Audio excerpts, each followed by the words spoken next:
Business start చేసిన within మంత్స్‌లోనే మళ్ళీ close చేసిన వాళ్ళని మనం చాలా మందినే చూసుంటాం. ది మేజర్ రీజన్ ఏంటంటే అరువులివ్వటం. ఎవరైతే క్రెడిట్స్‌ని తక్కువిస్తారో సో వాళ్ళు మాత్రమే బిజినెస్‌ని హ్యాపీగా రన్ చేసుకోగలరు.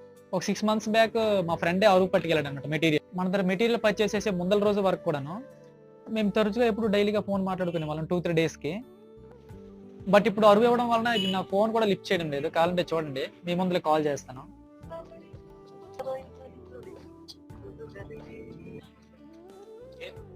కాల్ చేస్తున్న వ్యక్తికి లిఫ్ట్ చేయడు. సమాధానం ఇవ్వడం ఎందుకు లేదు. లిఫ్ట్ చేయడంటే అరువు ఇచ్చాం కాబట్టి. మళ్ళీ ప్రయత్నించండి. ఇది ఒక మంచి ఫ్రెండ్‌షిప్పే బ్రేక్ అయిపోతుందనేసి అంటే అరువు ఇవ్వడం వలన చూడండి. ఒక ఫ్రెండే మనల్ని అర్థం చేసుకోలేకపోతే ఒక ఫ్రెండే మనల్ని అర్థం చేసుకోలేకపోతే అదర్ పర్సన్ ఎలా అర్థం చేసుకొని మళ్ళీ మన దగ్గరికి వచ్చి పర్చేజ్ చేస్తాడని చెప్పండి. సో నేనేం చెప్తున్నాను అంటే అరువులు ఇచ్చే మనిషి అంటే మన దగ్గర తీసుకునే పర్సన్ సెకండ్ టైం ఖచ్చితంగా రాడు. సో బెటర్ ఏమంటే అరువుల్ని కంప్లీట్‌గా అవాయిడ్ చేయడానికి ప్రయత్నించండి. సో అప్పుడు